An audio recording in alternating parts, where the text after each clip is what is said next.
할렐루야, 새 아침입니다. 오늘도 말씀을 통해 우리 자신을 들여다보며 우리가 누구인지, 무엇을 가지고 있는지, 무엇이 할 수 있는지 들여다보고 세상에 나가서 그렇게 인식하고 살아갑니다. 오늘은 9월 26일 목요일입니다. 오늘 나누는 말씀의 제목은 말씀을 통해 보십시오. 바로 그 말씀이 거울입니다. 우리가 거울을 바라볼 때 실제로 우리는 거울에 있는 내가 어떻게 생겼는지 바라보고 그것이 내 모습과 다르다고 의심하지 않습니다. 그러나 사실 우리 모두는 자기 자신의 얼굴을 정확히 본 사람은 실제로 정확히 본 사람은 없습니다. 모두도 반영된 그 반영을 보는 것이죠.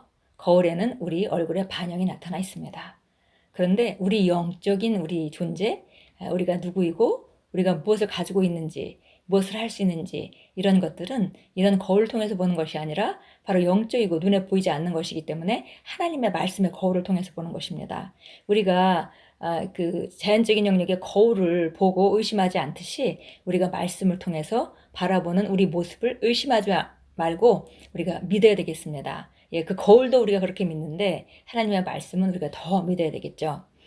바로 오늘 우리가 함께 나누는 말씀을 보니까 그런즉 누구든지 그리스도 안에 있으면 새로운 피조물이라.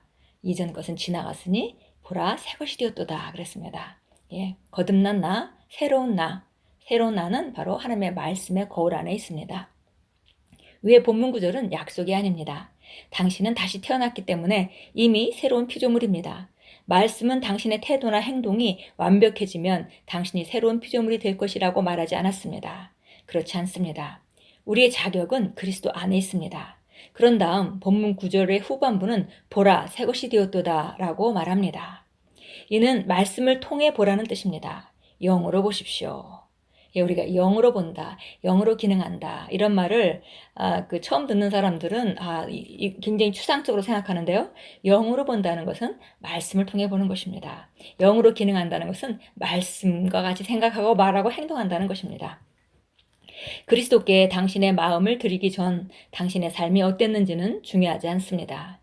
이제 당신이 거듭났으니 모든 것이 바뀌었습니다. 밑줄 친 단어 보라를 주목하십시오. 이것은 하나님의 관점으로부터 본다는 의미입니다. 더 이상 육신으로 보지 마십시오. 말씀을 통해 보십시오. 영을 통해 보십시오. 어쩌면 당신은 심장 질환을 가지고 태어났을 수도 있습니다. 이전 것은 지나갔습니다. 그 혈액 질환은 이미 지나갔습니다. 그 암은 이미 당신 몸에서 떠나갔습니다. 나쁜 습관들은 사라졌습니다. 하나님께 영광 드립니다. 당신의 삶에서 긍정적인 요소였던 것들조차 더 나은 것들로 교체될 것입니다. 이러한 의식을 가지십시오. 당신 자신과 당신의 삶을 말씀을 통해 바라보십시오. 당신이 다시 태어났기 때문에 당신의 삶에 있는 모든 것들은 하나님께로부터 나게 되었습니다.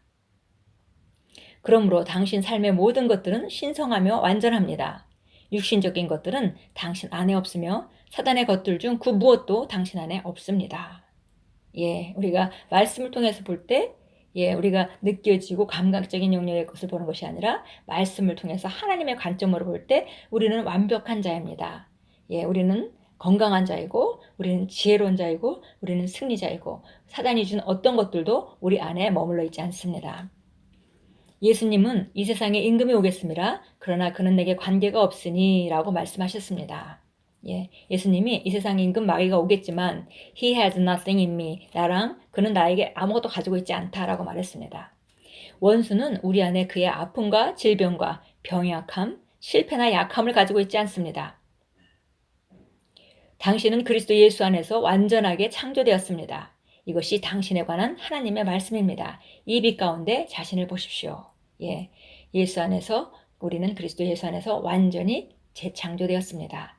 이것이 바로 하나님이 바라보는 관점이고 우리가 이전 것은 지나갔으니 보라 새 것이 되었도다 할 때 보라의 의미입니다. 이제 우리 안에 있는 어떤 아픔이나 질병이나 약함들은 우리가 느낀다 할지라도 그것을 바라보는 것이 아니라 온전한 나를 바라보고 이 빛 가운데, 이 말씀의 빛 가운데 우리 자신을 비춰보는 것입니다. 고린도서 3장 18절 말씀이 거울 원리를 잘 얘기해주고 있죠. 그래서 우리가 고린도서 3장 18절 잘 아는 말씀인데 다시 한번 찾아봅니다.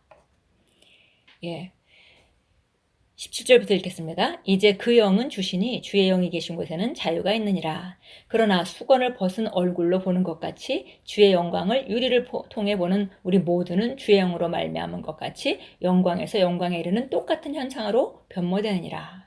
예, 바로 예수님의 영이 우리를 자유롭게 합니다. 그래서 수건을 벗은 얼굴로 주의 영광을 볼 때 바로 그것은 유리를 통해 본다 했는데요. 그것은 바로 말씀의 거울입니다. 그러면 우리가 그 말씀의 거울로 볼 때 점점 영광에서 영광에 이르는 똑같은 형상, 바로 그 거울 안에 있는 현상과 같이 우리가 변모하는데 어떻게 그런 일이 일어나는가? 바로 성령을 통해서 일어난다고 말하고 있습니다. 예, 야고보서 1장으로 하겠습니다. 야고보서 1장 23절부터 25절까지 읽겠습니다. 23절부터 우리 25절까지 읽습니다. 예, 누구든지 말씀을 듣기만 하는 자가 되고 행하는 자가 되지 않는 사람은 거울로 자기의 타고난 얼굴을 보는 사람과 같으니 이는 그가 자기를 보고는 가서 즉시 자기가 어떻게 생겼는지를 잊어버림이라. 그러나 자유의 온전한 법을 주시하고 그 안에 계속 머물러 있는 자는 듣고 잊어버린 자가 아니라 오히려 실행하는 자니 이 사람은 그의 행실로 복을 받으리라. 예, 말씀을 듣기만 하는 사람은 마치 거울을 들여다보고 나는 이런 자이구나. 우리가 말씀의 거울을 보면서 나는 이것을 가지고 있구나. 나는 이런 것을 할 수 있구나. 라고 다 봤는데 현실로 돌아가서 상황을 보면서 정말 이것도 못하고 저것도 못하는 자기를 바라볼 때 이것은 거울에 가서 자기를 보고 잊어버린 자라고 했습니다. 그러나 그 거울에 있는 자기의 모습을 보고 그걸 잊어버리지 않고 계속 그렇게 생각하고 그렇게 말하고 그렇게 행동함으로 우리 실제적인 삶까지 가지고 오는 사람은 바로 그런 행실로 말미암아 우리가 그 주님이 주신 유업, 복을 누린다고 말하고 있습니다. 예, 정말 놀라운 그 원리죠. 세상에서는 뭔가 열심히 해서 어떤 곳에 이르게 되는데 우리 왕국 안에서는 예수님이 해놓은 일을 우리가 믿음으로 취해서 내가 누구인지 거울을 통해서 보고 그렇게 생각하고 그렇게 말함으로 실제를 만들어가는 것입니다. 예, 기도합니다. 하늘에 계신 사랑하는 아버지, 내가 당신의 피조물 중 가장 처음이자 최고가 되게 하시니 감사합니다. 나는 이 세상의 부패한 영향에 의해 파괴될 수 없습니다. 이 세상에 있는 자보다 더 크신 분이 내 안에 계시기 때문입니다. 나는 새로운 피조물이며 초자연적인 존재입니다. 나의 삶은 하나님의 영광과 아름다움을 나타냅니다. 나는 하나님께 영과 혼과 육 모두 살아있는 자입니다. 아멘. 예, 바로 말씀을 통해서 우리가 우리 자신을 볼 때 우리는 항상 이기게 되어 있습니다. 예, 하나님께서 우리를 어떻게 만드셨는지 한마디로 말하면 이기는 자로 만드신 것이죠. 다스린 자, 승리자, 정복자보다 더한 자. 그것이 바로 우리가 그리스도 안에서 새롭게 창조된 거울 안에 있는 바른 모습입니다. 오늘도 우리가 그것을 바라보고 삶에 어떤 문제가 있든지 다스리고 우리가 정복하고 주님이 공급하는 힘으로 그런 지혜로 살아가는 귀한 하루가 되게 하십시오. 예수 이름으로 축복합니다.